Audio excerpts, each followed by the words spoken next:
지난 총선에서 국민은 무도하고 무능하고 무책임한 집권 여당의 매서운 회초리를 들었습니다. 총선 후 윤석열 대통령은 말했습니다.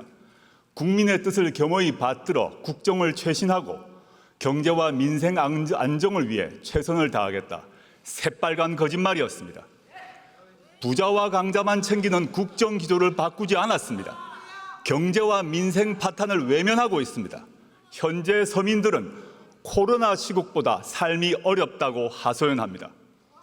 소상공인, 자영업자 폐업률과 가계 빚은 날마다 치솟고 있습니다. 경기는 침체하고 나라 빚은 역대 최고로 쌓여갑니다. 게다가 무모한 의대 2,000명 정원 결정의 여파로 응급 환자는 병원을 못 찾아 목숨을 걸고 뺑뺑이를 돕니다. 상황이 이러함에도 윤석열 정권은 전 정권 탓만 합니다. 시도 때도 없이 이념몰이에 나섭니다. 반대자와 비판자들을 반국가 세력, 검은 세력이라고 비방합니다. 일제강점기의 불법성을 부인하고 식민지 근대화론을 주장하는 소위 뉴라이트 인물들을 정부와 학계 요직에 앉힙니다. 그런데 윤석열 대통령의 거짓말은 이번이 처음이 아닙니다. 2013년 10월 21일 서울고검 국정감사장 기억나십니까? 윤석열 여주지청장이 증인으로 나와 저는 사람에게 충성하지 않는다라고 말했습니다. 저도 국민도 박수를 쳤습니다. 그러나 거짓말이었습니다. 저도 속고 국민 모두 속았습니다. 윤 대통령은 극히 일부 특권 계급 사람에게만 충성하고 있습니다. 특히 자기 자신과 배우자 김건희 씨에게 충성하고 있습니다. 거짓말은 윤석열 대통령만 하지 않았습니다. 2021년 12월 26일 김건희 씨는 허위 경력 논란을 사과하며 말했습니다. 남편이 대통령이 되더라도 아내의 역할에만 충실하겠다. 이 역시 새빨간 거짓말이었습니다. 대선 전 2022년 1월 공개된 녹취록에 나오는 김건희 씨의 생생한 발언 기억하실 것입니다. 우리 남편은 바보다. 내가 다 챙겨줘야지 뭐라도 할 수 있는 사람이다. 내가 정권을 잡으면 거기는 완전히 무사하지 못할 거다. 국민에 의해 선출되지 않는 권력, 즉 김건희 씨가 대통령 행세를 합니다.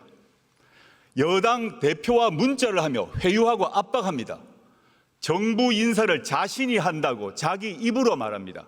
급기야 김건희 씨가 전 여당 의원에게 지옥불 옮기라고 했다는 보도도 나왔습니다. 여당 내에서도 터질 게 터졌다라고 합니다. 경고합니다. 박근혜 정권에서 최순실 씨가 무슨 일을 했는지 그 결과 박근혜, 최순실 두 사람이 어떻게 되었는지 국민은 다 기억하고 있습니다. 어떤 부적도 어떤 무당도 막아주지 못할 것입니다. 존경하는 국민 여러분, 그리고 선배 동료 의원 여러분, 윤석열 대통령은 검찰총장 시절 자신이 이끄는 검찰을 이렇게 자랑했습니다.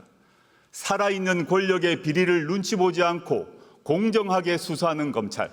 그런데 자신이 최고의 살아있는 권력이 된 후 검찰은 어떻게 되었습니까? 어느 주가 조작 사건에서 공범이 유죄 판결이 났는데 전주가 소환도 기소도 되지 않습니까? 어느 공무원 배우자가 300만 원짜리 명품백을 받고 무사히 넘어갑니까? 어느 피의자가 자신이 지정한 곳에서 조사를 받습니까? 어느 검사가 수사하러 가서 휴대전화를 피의자 측에 제출합니까? 이 정도는 수사가 아니라 접대입니다. 반면 전 정권과 야당은 사냥하듯 수사합니다. 원래 겨누었던 잘못이 안 나오면 나올 때까지 먼지떨이 수사를 합니다. 원래 사냥감이 잘 안 잡히면 가족, 친족, 지인을 텁니다. 그리고 일방적 피의 사실을 친검 언론에 흘립니다. 어디서 많이 본 모습 아닙니까? 바로 15년 전 노무현 대통령님의 비극이 발생하기 전과 똑같습니다. 게다가 윤석열 대통령은 자신이 검찰총장 시절 대변인이었던 이창수 검사를 서울중앙지검장에 임명했습니다. 현 김주현 민정수석이 법무부 검찰국장 시절 검찰과장이었던 심우정 검사를 검찰총장 후보로 지명했습니다. 이유가 무엇이겠습니까? 검찰을 더욱더 수적으로 부리겠다는 것 아니겠습니까?